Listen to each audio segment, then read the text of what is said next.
Assalamualaikum warahmatullahi wabarakatuh. A'udzu billahi minasyaitonir rajim. Bismillahirrahmanirrahim. Innal hamdalillah nahmaduhu wa nasta'inuhu wa nastaghfiruhu wa natubu ilaihi wa na'udzu billahi min syururi anfusina wa min sayyiati a'malina. May yahdihillahu fala mudilla lahu wa may yudlilhu fala hadiya lahu. Nasyhadu an la ilaha illallah, nasyhadu anna Muhammadan Allahumma salli ala Sayyidina Muhammad wa ala Sayyidina Muhammad. Amma ba'du fa ya ibadallah usikum wa iyya bitaqwallah. Ittaqullaha haqqa tuqatih wa la tamutunna illa wa antum muslimun. A'udzu billahi minasy syaithanir rajim. Bismillahirrahmanirrahim. إذا كنتم إلى الصلاة فاغسلوا وجوهكم وأيديكم إلى المرافق وامسحوا برؤوسكم وأرجلكم إلى الكعبين. Al-Maidah ayat 6. Idza kuntum, apabila betul-betul, sama dengan ata amrullah, betul-betul pasti terjadi namanya kiamat, kematian. Bukan berarti karena fi'il madi lalu setelah sholat baru wudhu, bukan. Betul-betul mau wudhu itu wajib. Kalau belum mau sholat wudhu itu sunnah, gak ada masalah. Supaya kita daimil wudhu, selalu punya wudhu. Orang yang punya wudhu akan menjaga supaya tidak bersentuhan kepada orang yang bukan haknya, bukan muhrim, bukan mahram. Muhrim orang yang ihram, mahram orang yang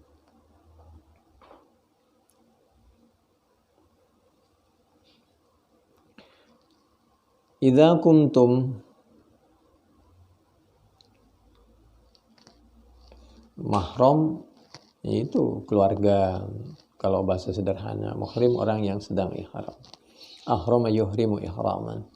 Idza kuntum, apabila betul-betul kalian hendak melaksanakan ila shalah, menuju salat, fausilu wujuhakum, basuh mengalir berarti kalau salah itu. Kalau masaha itu airnya tidak mengalir, itu bedanya. Wujuhakum, wajah ini dari sini tempat tumbuh rambut nih sampai telinga ini termasuk wajah. Makanya ada yang berpendapat nggak ada basuh telinga tersendiri, ya karena menyatu dengan wajah ke samping terus sampai bawah sini dagu, jenggot ini. Yang mengatakan wajah, karena definisi wajah yang mengatakan anggota tubuh yang terlihat dari depan kan, ya, telinga kan terlihat dari depan. Ada yang berpendapat air basuhan untuk telinga itu tersendiri. Enggak ada masalah. Intinya sama-sama dibasuh kan itu telinganya. Cuma teknisnya saja, pemahamannya saja. Sama dengan ketika mohon maaf huk-huk. Huk-huk itu ada yang mengatakan najis. Oleh karena itu yang terkena jilat huk-huk atau anjing itu harus dibasuh. Menurut semua jumhur ulama, kecuali Imam Malik. Kata Imam Malik tidak najis, tapi tetap aja harus dibasuh. Karena lita'abud, jadi karena dalam rangka nilai ibadah menjaga kebersihan. Wa thiyabaka fatahhir, karena umat Islam itu anggota tubuh dan anggota badannya harus selalu bersih. Sama aja intinya, sama-sama tetap harus dibasuh kan. Dibasuh juga yang terkena jilat anjing, huk-huk itu. Cuma alasannya berbeda-beda. Ada yang dibasuh karena menganggap najis, ada yang karena niat ibadah, pahala. Ya dua-duanya benar. Wajahnya wa aidiakum, tangan dari sini sampai sikut ya. Ini lebih, harus dilebihkan. Karena Nabi nanti menyampaikan kalau pingin cahayanya lebih bersinar, lebih banyak ya ditambahin supaya untuk menghilangkan keraguan bahwa ada anggota tubuh yang tidak tersentuh air. Karena sedikit saja ada anggota tubuh yang tidak tersentuh air, kalau kita tahu sengaja maka itu tidak sah. Kalau wudunya tidak sah maka sholatnya juga tidak sah, kecuali kalau tidak tahu. Nabi pernah fanada bi'ala sautih, Nabi itu teriak, suaranya tegas karena demi untuk kepentingan orang banyak. Fanada bi'ala sautih wailul lil aqab, celaka bagi kaki yang sedikit saja ini sekuku ini ada yang tidak terbasuh. Supaya orang itu terbiasa rajin dengan kebersihan, melakukan sesuatu tidak buru-buru sehingga juga sehat. Apalagi mau kumpul dengan orang, baunya. Bawang aja nggak boleh masuk ke masjid dalam pengertian bau bawang. Supaya baunya tidak menyakiti orang sekitar kita, apalagi di masjid. Begitu Islam sampai sebegitu. Kalau kita makan, ini ada bijinya, misal biji kurma, nggak boleh bijinya diambil begini, tapi ditaruh di atas. Antara yang keluar dari biji, lalu kebuang, dengan sini beda. Jangan sampai kita makan, bijinya ditaruh di tempat yang ada buah itu juga. Jadi ada buah, ada bijinya juga bekas kita makan. Jadi aturan Islam luar biasa. Bukan soal jijik, tapi menjaga kebersihan. Ada yang juga dijilat itu supaya tidak membuang makanan, supaya bersih, itu bukan. Jadi banyak tujuannya. Banyak orang yang masih kelaparan, yang butuh satu butir kalau dikali, coba bayangkan. Air juga begitu. Meskipun kita wudhu, kita berada di tepi sungai, itu tetap aja nggak boleh buang-buang air, tapi tetap secukupnya. Kenapa? Terlalu banyak orang yang butuh air. Iya, di tempat kita air banyak, tapi tetap harus sampai bersih sempurna. Tapi nggak boleh buang-buang air. Tapi juga nggak juga kita wudhu cuma 1 gelas begitu, kecuali dalam keadaan darurat. Memang Nabi pernah mencontohkan. Sahabat Abdullah bin Umar kadang-kadang sampai lebih dari 3 kali kalau mencuci hidung atau mencuci kaki. Kecuali kalau sudah bersih, nggak mungkin lebih dari 3 kali. Jadi sahabat itu proporsional. Sama dengan energi listrik. Listrik itu meskipun kita hidup, kita orang kaya atau di tempat yang murah harga listrik, atau kita mampu bayar listrik, nggak boleh. Kalau misal tidak digunakan, waktunya dimatikan. Karena terlalu masih banyak orang di daerah yang lain yang butuh energi listrik itu, biar bisa dipakai oleh orang lain. Jadi tidak boleh buang-buang. Waktunya dihidupkan, dimatikan. Begitu. Wala tusrifu. Jadi kulu washrobu wala tusrifu. Apa saja boleh dikonsumsi kalau memang halal, tapi tidak boleh berlebihan. Supaya kita tidak boleh mengambil hak orang lain. Kita punya uang banyak nih. Lalu kita belanja. Akhirnya belanjaan itu dibeli semua sama kita. Akhirnya orang nggak kebagian. Nggak boleh begitu. Kita beli secukupnya aja, sebutuhnya, supaya orang lain juga kebagian tentang misal buah itu, makanan itu. Nggak boleh serakah. Kebiasaan kita serakah, begitu kita misal mohon maaf ibadah seperti di Mekah, umroh maupun haji, kita lalu di situ makan prasmanan, makan bok, lalu diambilin semua. Tidak terasa, padahal di belakang masih banyak orang yang butuh, yang menunggu, cuma datang keduluan kita. Nggak boleh. Kita secukupnya saja. Faghsilu wujuhakum wa aydiyakum ilal marafiq. Wajahnya harus sampai airnya ngalir. Tuh, faghsilu wujuhakum wa aydiyakum. Kenapa? Wajah dan tangan ini awal dari timbulnya penyakit, harus mengalir kalau dimungkinkan. Nabi saja nggak pernah wudhu pakai tayamum, itu nggak pernah. Tapi ada peraturan tayamum itu dalam keadaan darurat, seperti di perjalanan, begitu maksudnya. Bisa dikatakan seperti itu. Wujuhakum wa aydiyakum. Coba lihat tuh Al-Quran. Di zaman 15-14 abad yang lalu sudah diajari kebersihan Islam itu. Wa aydiyakum ilal marafiq. Sampai sikut lebih nih, sikut di atas bawah sampai betul-betul terbasuh. Wamsahu, nah kalau masaha itu boleh. Kenapa kalau biru usikum, kepala itu boleh, air tidak mengalir. Jadi diusap sama ini. Nah, ada airnya depan ke belakang. Kalau enggak ya cukup begini. Biru usikum, kepala. Karena enggak ada lubangnya kan kepala. Apalagi kalau setiap saat enggak boleh langsung sering mandi. Khawatir, apalagi anak kecil selalu dimandiin. Biasanya sakit. Orang baru lahir itu cuma diseka sedikit aja yang kotor, nggak harus dimandiin terus. Orang sakit juga begitu, orang tua juga begitu. Wamsahu biru'usikum. Kepala itu jangan langsung di kepala dulu yang disiram kalau mandi itu, supaya dari bawah terus baru. Warjulakum. Nah, kaki itu kalau dibaca warjulakum berarti diatofkan kepada wujuhakum aidiakum, mengalir. Kenapa? Karena kita mungkin nginjak najis. Kalau dibaca warjulikum nanti bisa diusap itu kaki. Ilal ka'bain, sampai mata kaki. Kalau dulu sahabat itu mata kaki dilebihin juga supaya sinarnya lebih.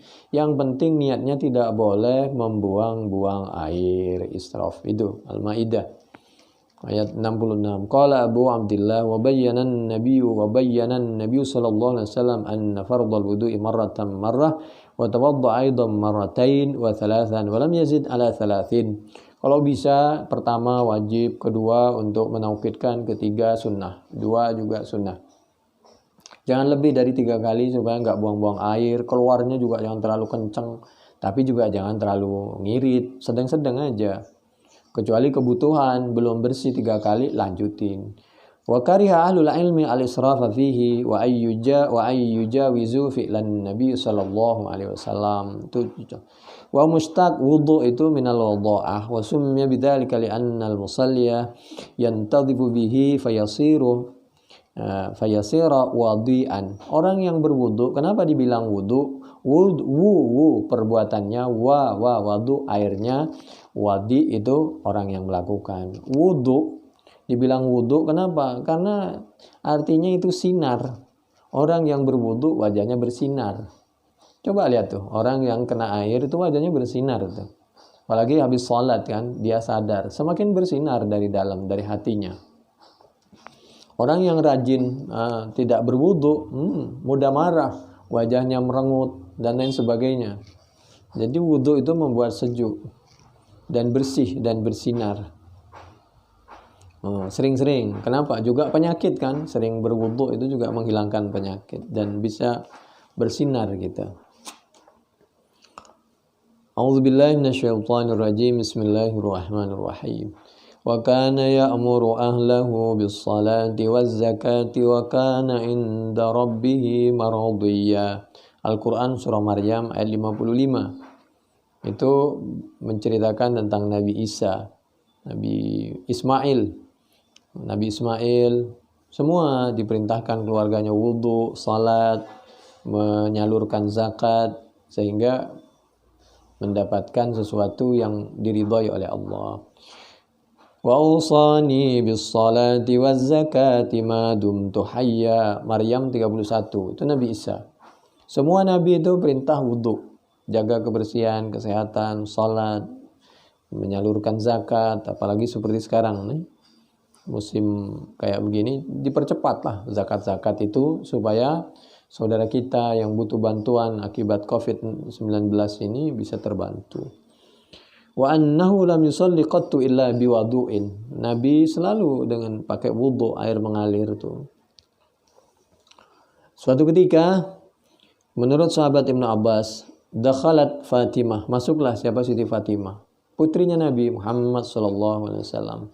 Alan Nabi sallallahu alaihi wasallam, wahia dan hari adun Fatimah tabki sambil menangis. Anak ini pemberani, tapi karena saking nggak kuat sambil menangis. Kenapa? Bayangkan dia, orang lain saja nggak berani, dia berani berhadapan dengan pejabat, oknum pejabat yang zalim saat itu. Nabi sholat, bayangkan orang tua kita sholat di atasnya dikasih kotoran, apa nggak marah kita? Dia marah dia sama yang ngasih itu. Oknum pejabat waktu itu Abu Jahal, Abu Lahab dan teman-temannya. Dilawan sama Fatimah sambil nangis sambil buang kotoran itu Fatimah. Nabi nggak bangun, belum bangun itu karena kotorannya itu kan di dalam, jadi kulit gitu. Lalu kulitnya itu dikasih kotoran perutnya onta itu. Kayak ditaruh di dalam tas begitu, taruh di punggungnya Nabi. Nabi lagi sujud itu. Lalu orang cepat memberitahu kepada Fatimah, tuh bapak kamu dianiaya, bapak kamu lagi sujud.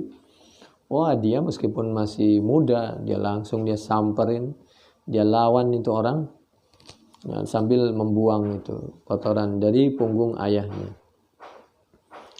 Faqalat haula'i al-mala'u min Quraisyin qad ta'ahadu liyaqtuluka. Lalu Siti Fatimah menyampaikan, mereka itu berusaha dan membuktikan mau bunuh engkau wahai bapak, wahai Nabi Muhammad sallallahu alaihi wasallam. Mereka berkomplot. Faqala, kemudian Nabi Muhammad sallallahu alaihi wasallam menyampaikan, itu nih biwudu, tolong nak ambilin air wudu. Lalu fatawadda, maka Nabi berwudu. Jadi wudu itu mulai dari Mekah. Al-haditha qultu wa hadha yasluhu raddan ala man ankar wujud al-wudu'i qabla al-hijrah. Soal kewajibannya itu ditambahkan nanti, sangat ditekankan di Madinah. Anna Jibril 'allama an-nabiy sallallahu alaihi wasallam al-wudu' inda nusulihi alaihi bil wahyi. Diajari oleh malaikat Jibril. Kalau wa itu air, kalau wu itu perbuatan. Menurut Hilal bin Yasaf, salah satu tabi'in, minal wudu israf. Wudu itu termasuk ada yang wudu israf itu. Walau kunta ala syati nahrin. Kalau meskipun kita wudu di pinggir laut, kita berlebihan. Jadi maksudnya jangan berlebihan. Berikutnya kalau yaitu sekarang masuk hadis Bukhari 135. La tuqbalu salatum bighairi tuhur. Haddatsana Ishaq ibn Ibrahim al-Hanbali qala akhbarana Abdul Razzaq qala akhbarana Ma'marun an Hammam ibn Munabbih annahu sami'a Abu Hurairah yaqul qala Rasulullah sallallahu alaihi wasallam la tuqbalu salatu man ahdatsa hatta yatawadda'a. Qala rajulun min Hadramauta mal hadatsu ya Abu Hurairah qala fusaun aw duratun. Orang kalau hadas maka kalau sholat tidak diterima kalau enggak wudu dulu. Lalu orang dari Hadramaut, karena dulu ada seorang nabi yang datang ke tempat itu lalu wafat, makanya dibilang Hadramaut. Di Yaman sana, mal hadatsu ya Abu Hurairah, apa hadas itu? Kata orang dari Yaman itu ditanya, apa hadas itu ya Nabi? Nabi menyampaikan diantaranya adalah fusa au durat. Kalau fusa itu tidak berbunyi, buang gas. Kalau durat itu berbunyi. Buang gas itu diusahakan jangan di tempat umum dan lain sebagainya. Man ata arrafan lam tuqbal lahu salatun ala an tuqbala li salatu wahidah ahabbu ilayya min jami'id dunya. Qalahu Ibnu Umar. Kata sahabat Ibnu Umar, saya berusaha menyempurnakan wudhu sebaik-baiknya, mencontoh Nabi dan para sahabat yang lain, Abu Bakar, Umar, Utsman, Ali. Maka satu salat saja diterima akibat wudhu sempurna, salat yang khusyuk dan tumakninah. Saya kalau satu salat saja diterima oleh Allah itu sudah bersyukur, terima kasih. Kenapa? Meskipun satu saja kalau dipastikan diterima, karena Allah Subhanahu wa taala menyampaikan di dalam Al-Qur'an surah Al-Maidah ayat 27. A'udzu billahi minasyaitonir rajim. Bismillahirrahmanirrahim. Innama yataqabbalullahu minal muttaqin. Innama, hanya saja, pastinya. Hanya menerima dan akan menerima Allah siapa Allah minal muttaqin, dari orang-orang yang bertakwa. Satu amalan kalau diterima oleh Allah, alhamdulillah. Karena suatu amalan sekecil apapun yang diterima itu berarti kita sudah digolongkan termasuk orang-orang yang muttaqin. Al-Maidah ayat 27 tadi. Sekarang kita masuk kepada hadis Bukhari berikutnya 136. Babu fadlil wudu'i wal ghurru al muhajjaluna min atharil wudu'. Ini sebagai dalil Bukhari 136, haddatsana Yahya ibnu Bukairin qala haddatsana Al-Laitsu an Khalidin an Sa'id ibn Abi Hilalin an Nu'aimin al-Mujmir. Nu'aim ini dibilang mujmir karena dia di antara unggulan. Ada dia Nu'aim ini punya perbuatan unggulan kecil tapi sangat berharga, bermanfaat bagi semua orang, yaitu dia ini suka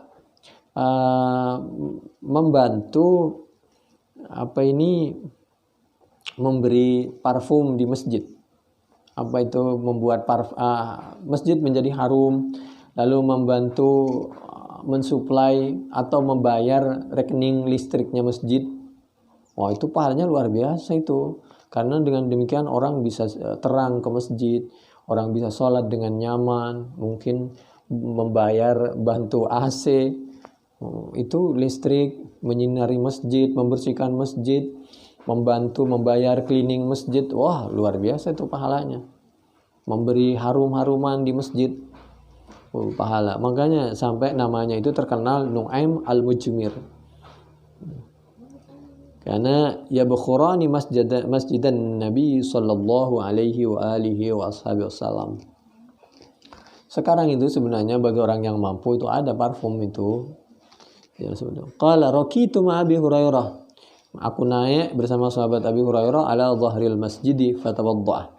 Maksudnya tempat yang lebih tinggi dari masjid. Maka aku wudu faqala inni sami'tu an-nabiy sallallahu alaihi wasallam yaqul. Kemudian kata sahabat Abi Hurairah menyampaikan kepada Nuaim, saya mendengar Nabi bersabda. Sabdanya begini, inna ummati yud'auna yaumal qiyamati ghurram muhajjalina min atharil wudu'i. Bahwa umatku itu besok dipanggil kapan? Yaumal qiyamati, di hari kiamat, ghurram muhajjalin, hali dalam keadaan bersinar. Kalau ghurran itu di muka, muhajjalin itu di kaki. Kuda yang mahal itu adalah kuda yang di kepalanya itu ada semacam warna putih. Demikian juga kakinya ada warna putih. Sebagai gambaran, orang besok itu tidak bisa dibohongi. Meskipun sekarang hitam dia kulitnya, maka besok bersinar. Di dunia bersinar, di akhirat bersinar itu mukanya. Demikian juga kakinya, akibat dari bekas wudhunya. Qurram muhajjalina min atharil wudu, dari bekas-bekas wudu. Faman, maka adapun siapa orang istata'ah, bahkan semua anggota tubuh kita yang buat sujud ini besok tidak bisa tersentuh api neraka. Rajin-rajinlah salat, rajin-rajinlah sujud. Faman, maka adapun siapa orang, dan kalau salat itu jangan buru-buru, karena kehidupan yang sebenarnya lagi salat itu. Kalau salat saja buru-buru, apalagi yang lain-lain. Jadi lakukan salat, sujud itu dengan penuh tenang. Kalau salat tenang, maka insya Allah yang lain juga tenang. Kalau salat saja sudah tidak tenang, apalagi yang lain. Faman, maka adapun siapa orang istata'ah, jangankan makan aja nggak tenang, itu nggak enak, nggak nyaman. Jadi lakukan segala sesuatu itu dengan nikmat, dengan tenang. Kalau bahasa agamanya itu khusyuk, ikhlas, tumakninah. Faman, maka adapun siapa orang istata'ah, yaitu berusaha untuk mampu, siapa man minkum dari kalian, istata'ah yastati'u istita'atan, istaf'ala yastaf'ilu istif'alan, minkum dari kalian, istata'ah minkum, berusaha ayyutila untuk memperpanjang dan memperlebar siapa man wurratahu, kepada cahaya di kepalanya, falyaf'al, di mukanya, maka usahakan, lakukanlah. Jadi oleh karena itu faghassala wajhahu wa yadayhi farafa'a fi 'adadayhi wa wasala rijlaihi farafa'a fi saqaihi. Jadi dilebihkan dari sini sampai ke sini, dari sikut lebih sedikit, dari mata kaki lebih sedikit sampai ke betis.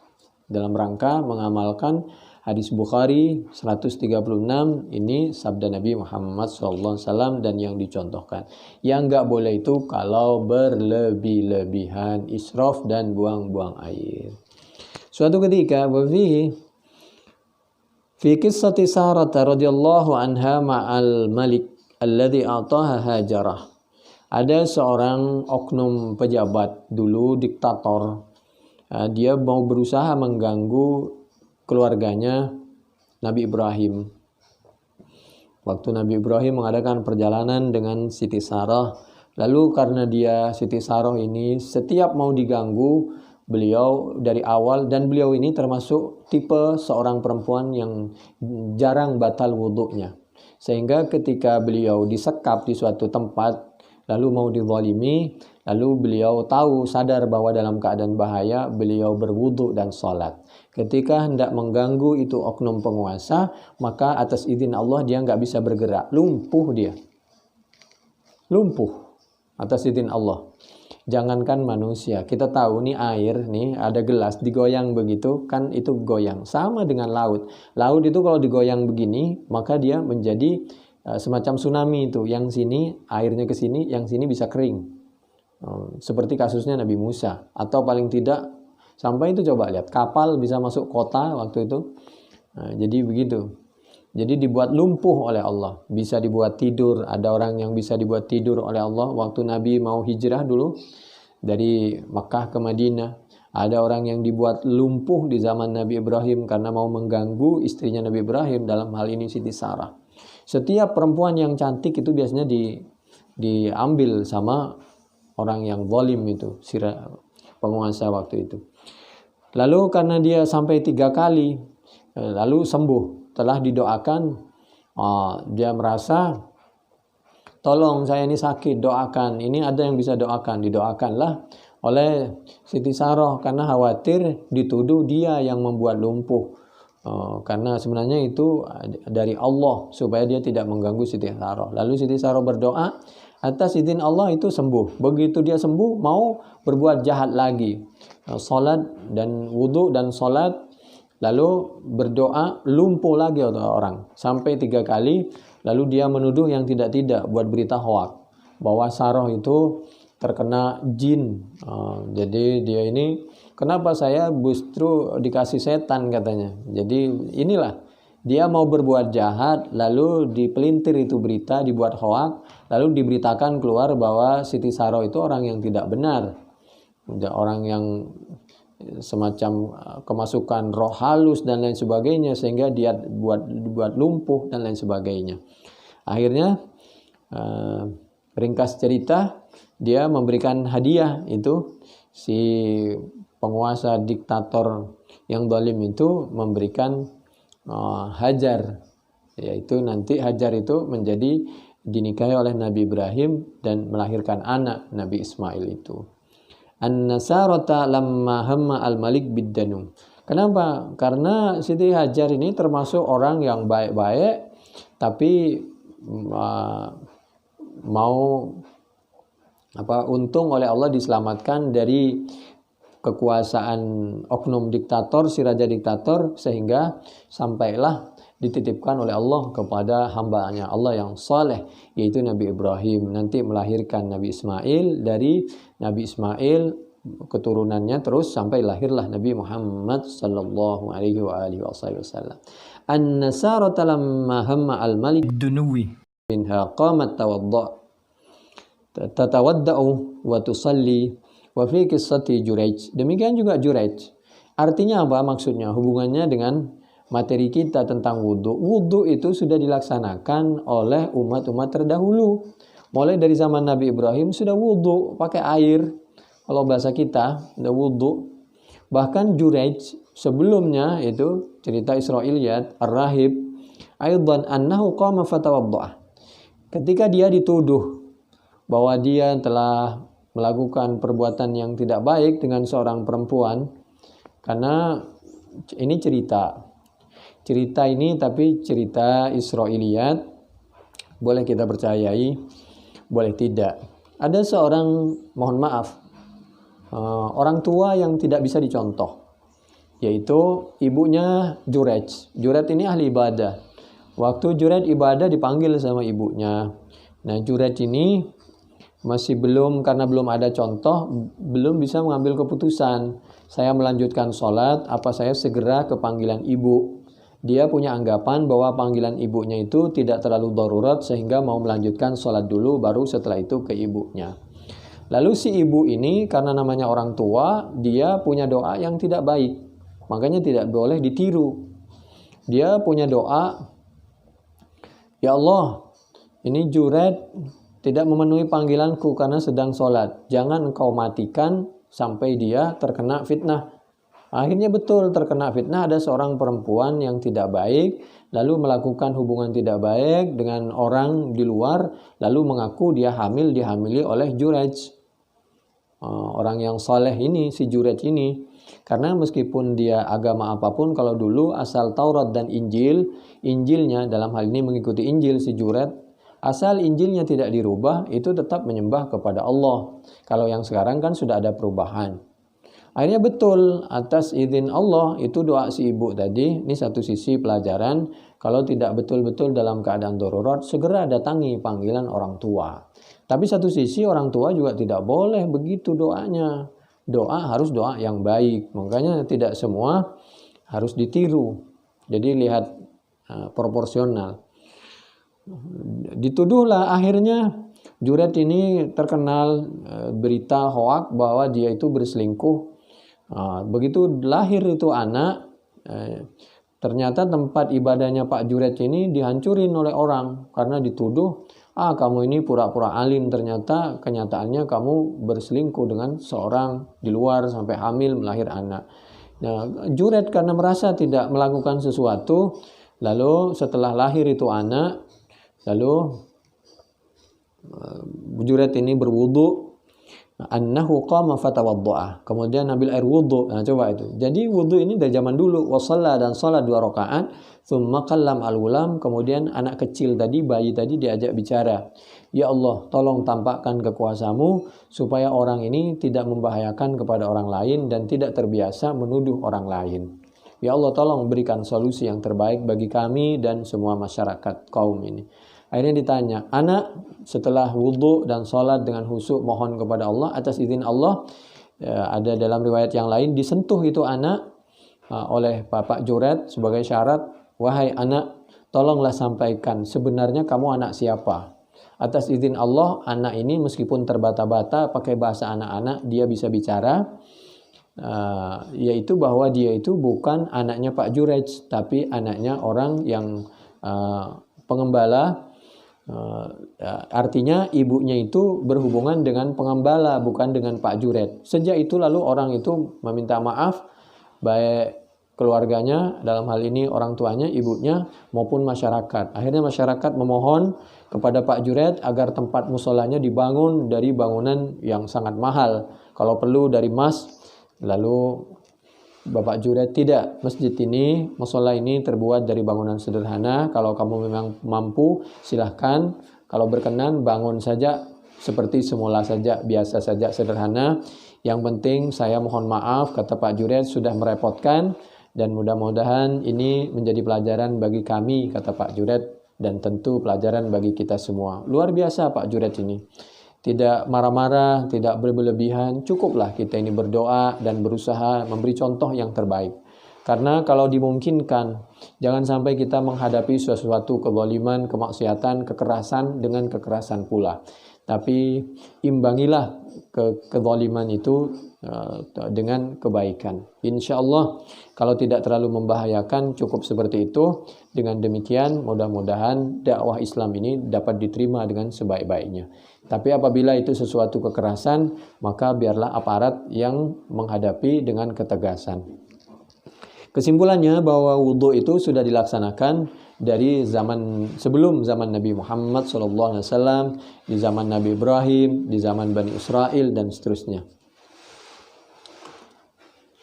Dan yang terakhir, kalau kita punya wudhu, nggak usah kita ragu, kecuali kalau betul-betul itu jelas itu batal. Itu hadis Bukhari nomor 137.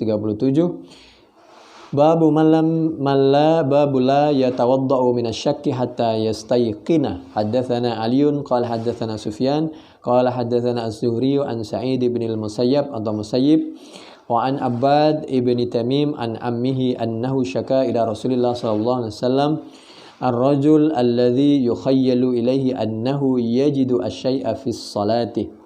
Suatu ketika ada seorang yang lapor kepada Nabi Muhammad SAW